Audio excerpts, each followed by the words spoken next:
Is your child experiencing choking, gagging, vomiting, coughing, or noisy breathing during meal times? Or are you concerned about your child's recurrent congestions or pneumonia? Probably your child is getting aspirated. I am Chitra Tardal, speech language pathologist, and today I'm going to address the top 2 considerations to prevent aspirations in children. If you haven't yet subscribed to this channel, go ahead and do it now. And if you are on YouTube, click the notifications button to get notified.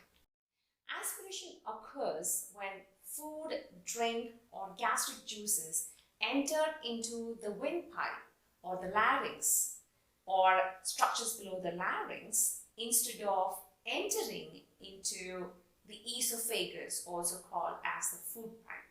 Basically, the particles, food particles or the drink or the gastric juices end up entering into the wrong pipe, which results in aspirations. Now, aspirations can also be silent, where you cannot see a physical evidence or a symptom that the child is getting aspirated. Now, some of the causes of aspirations include dysphagia, the swallowing difficulty, GERD or the gastroesophageal reflux disease, which is a condition in which the stomach acids enter into the esophagus or the food pipe. It could also be a cause of an underlying structural abnormality like a cleft lip and palate, laryngeal fistula, tracheoesophageal fistula, etc., which also can cause aspirations in children. A speech pathologist will be able to identify if the child is aspirating. The speech pathologist can also help you with strategies like the ones that I'm going to recommend today, or give you the right appropriate referral to a medical doctor to identify if there is a serious medical condition, and based on that the medical doctor would prescribe medications or suggest feeding tubes. So let's get started with what are the top 2 considerations to prevent aspirations, because I believe rather than treating, it's better to prevent it in the first place. Firstly, when we talk about preventing aspirations, we must consider the postural stability of the child. Is this child seated in an upright posture, or is the child in a wrong posture which is going to increase aspirations? Now, in order to seat the child in the right posture, you can have the child seated on a chair with his feet resting on the ground.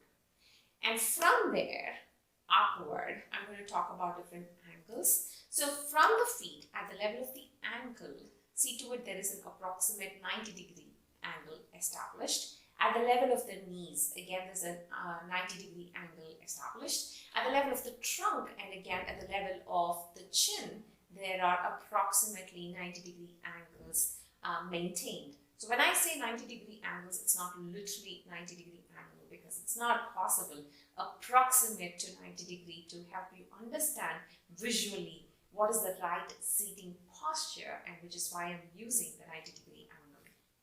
Now, if the child is sitting on the floor, you can have the child's legs crossed and establish that angle, the 90-degree angle at the level of the trunk and the chin. When I talk about the chin, I recommend that you avoid any position where the child's neck gets elevated. So if the parent is sitting in an elevated posture or a position, the child tends to elevate their chin up, which can result in aspirations. Always ensure that the chin is tucked or the parent sits at a level much below so that the child doesn't have to look up to be fed and the child's chin is tucked in to prevent aspirations. This is the first posture that I recommend for feeding, safe feeding and safe swallow.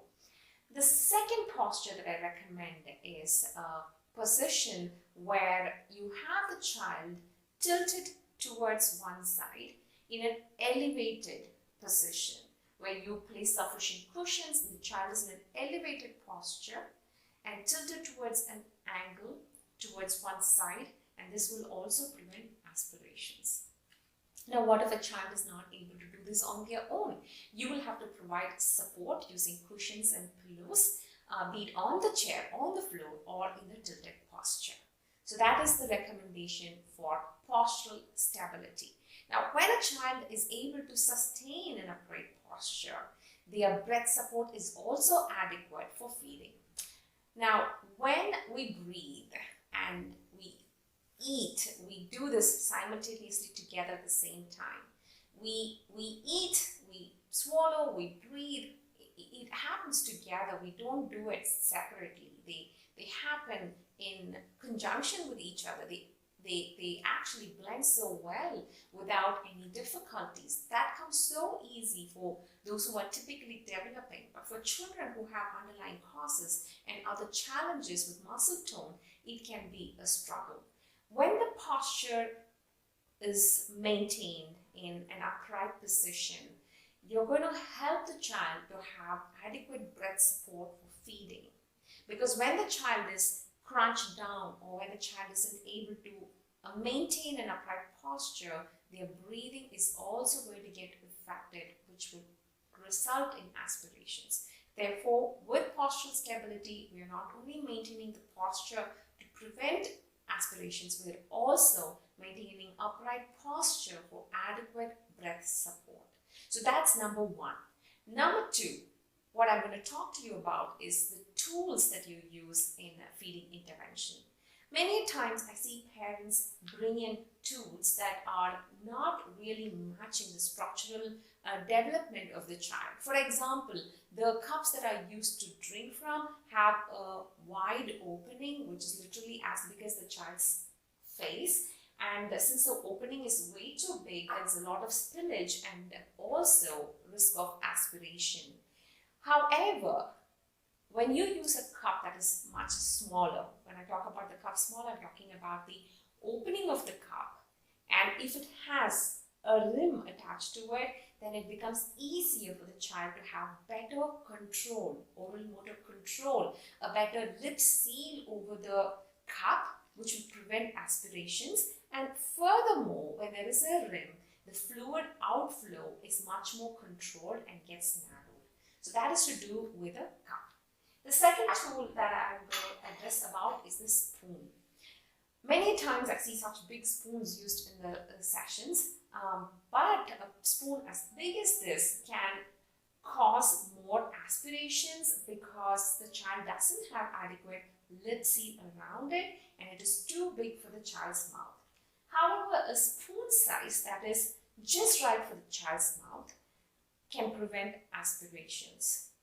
Here's my recommendation when you pick the spoon size for your child. See to it that the cup of the spoon,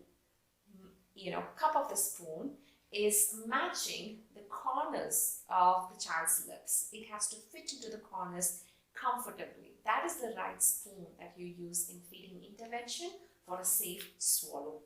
There are other recommendations and other spoons available in the market which are called the pre-spoons, which helps in feeding purees very safely.